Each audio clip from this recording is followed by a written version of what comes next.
Bismillahirrahmanirrahim. Assalamualaikum warahmatullahi wabarakatuh. Alhamdulillahirabbil alamin wa bihi nasta'inu ala umuri dunya waddin. Wassalatu wassalamu ala asrafil anbiya'i wal mursalin wa ala alihi wa sahbihi ajma'in. Amma ba'du. Pertama-tama, marilah kita panjatkan puji dan syukur kehadirat Allah Subhanahu wa Ta'ala yang telah memberikan begitu banyak kenikmatan, yang telah memberikan kesehatan umur panjang, sehingga kita semua dapat menjalankan ibadah puasa yang kebetulan pada hari ini kita telah menginjak bulan puasa hari ke-23. Sholawat beserta salam semoga terlimpah curahkan kepada Habibanna wa Nabiyanna wa Maulana Muhammad Sallallahu Alaihi Wasallam, kepada keluarganya, kepada sahabatnya, kepada tabi'in, tabi'at, dan kita semua selaku umatnya. Semoga mendapatkan syafaat di akhir kelak. Amin, amin, ya Allah, ya Rabbal Alamin. Sahabat Fatayat rahimakumullah, seperti yang kita ketahui bersama, hari demi hari berlalu begitu sangat cepat. Waktu demi waktu berganti sangat cepat sekali. Sehingga tak terasa sekarang kita telah menginjak bulan Ramadan pada hari yang ke-23.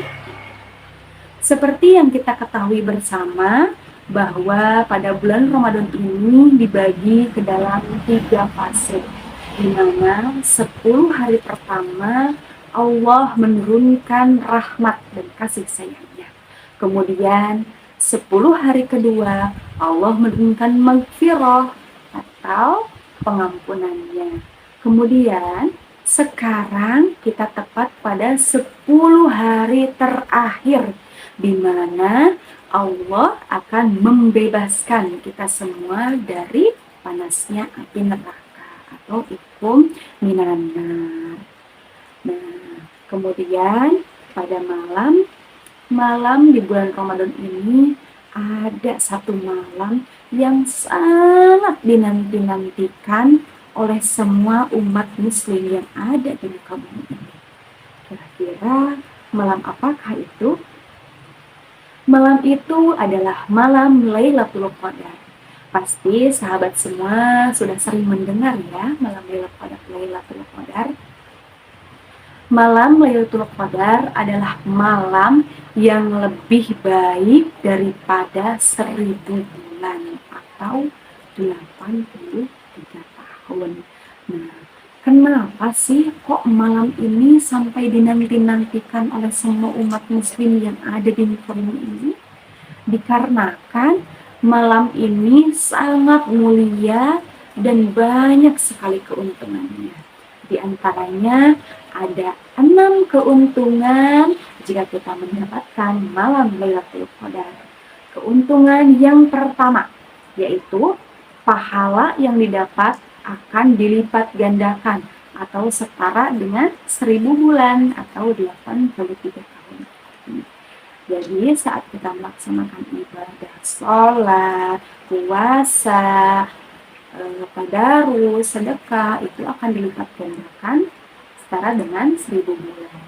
Kemudian keuntungan yang kedua yaitu kita akan mendapatkan ampunan dosa, di mana kita beribadah dengan penuh iman, dengan penuh keikhlasan, dengan penuh khusyuan, maka Allah akan mengampuni dosa-dosa kita yang telah lalu. Nah, keuntungan yang ketiga yaitu Allah akan menurunkan malam yang penuh dengan keberkahan hingga tibanya fajar. Nah, jadi pada malam Lailatul Qadar itu akan penuh dengan keberkahan. Kemudian keuntungan yang keempat yaitu Allah akan menurunkan malaikat-malaikat termasuk malaikat Jibril, sehingga bumi ini akan sesak penuh dengan datangnya malaikat. Apa keuntungannya bagi manusia? Nah, terasa bumi ini terasa nyaman, terasa damai, sehingga saat kita melakukan ibadah, nah itu akan akan terasa sangat nikmat. Kemudian, keuntungan yang kelima yaitu pencatatan takdir, di mana pada malam Lailatul Qadar Allah akan menuliskan takdir untuk 1 tahun ke depan. Nah, makanya kalau mau misalkan takdir kita bagus, berarti kita harus memperbanyak ibadah kepada Allah pada malam Lailatul Qadar tersebut. Kemudian, keuntungan yang keenam yaitu malam Lailatul Qadar adalah malam yang sangat mustajab untuk berdoa. Maka, perbanyaklah berdoa kepada Allah di malam Lailatul Qadar. Nah, banyak sekali ya keuntungannya, tapi kapankah malam itu akan terjadi? Nah, seperti yang tadi kita sebutkan bahwa malam Lailatul Qadar itu berada pada 10 malam terakhir di malam-malam ganjil. Nah, jadi kita tidak tahu kapan tepatnya malam itu akan terjadi. Makanya mari kita sama-sama di 10 hari terakhir di bulan Ramadan ini, marilah kita sama-sama perbanyak ibadah kita dengan konsisten, dengan penuh keikhlasan, dengan penuh khusyuan dan sungguh-sungguh supaya kita dapat mendapatkan malam Lailatul Qadar tersebut.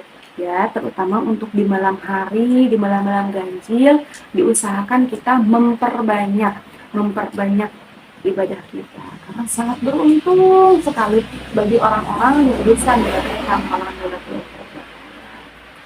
Nah, untuk amalan-amalan atau ibadah yang dapat kita lakukan seperti malam-malam biasanya, kita melakukan sholat, berarti pada malam hari kita dapat melakukan sholat qiyamul lail, sholat tahajud, sholat tarawih, sholat taubat juga bisa. Ya, kemudian juga perbanyak tadarus Al-Qur'annya, diperbanyak lagi. Di malam tersebut kita lebih khusyuk lagi membaca Al-Qur'an disertai dengan maknanya. Kemudian apabila kita berangkat ke masjid, maka niatkanlah hati kita untuk melakukan iktikaf sehingga kita dapat mendapatkan pahala yang berlipat. Kemudian juga kita perbanyak sedekah, memperbanyak zikir, lebih banyak mengingat Allah di malam-malam ganjil ya, di akhir bulan Ramadan ini. Dan juga kita harus memperbanyak doa, Allahumma innaka afuwun tuhibbul afwa fa'fu anni. Yang artinya, ya Allah, Engkau maha pengampun dan menyukai ampunan, maka ampunilah diriku. Nah, mungkin itulah malam Lailatul Qadar, cara-cara menggapai Lailatul Qadar. Semua ini dikembalikan lagi kepada diri kita masing-masing, apakah kita ingin menggapai malam tersebut atau tidak. Kalau ingin, maka lakukanlah amalan-amalan tadi di 10 malam terakhir, terutama di malam-malam ganjil. Karena kita tidak tahu pasti kapan malam Lailatul Qadar itu akan terjadi. Namun, sebagian hadis mengatakan bahwa pada malam Lailatul Qadar tersebut, suasana yang akan kita rasakan begitu nyaman, begitu indah, begitu damai, tidak ada angin, tumbuh-tumbuhan, pohon-pohonan diam, langit begitu cerah pada malam hari, ya. Terasa damai dan nikmat, tidak terasa dingin, tidak terasa panas, pokoknya enak, sejuk, jadi enak untuk dipakai untuk beribadah, ya. Seperti ada lagunya loh. Marga satwa tak berbunyi, gunung menahan nafasnya, angin pun berhenti, pohon-pohon kendul dalam gelap malam. Pada bulan suci, Quran turun ke bumi, Quran turun ke bumi.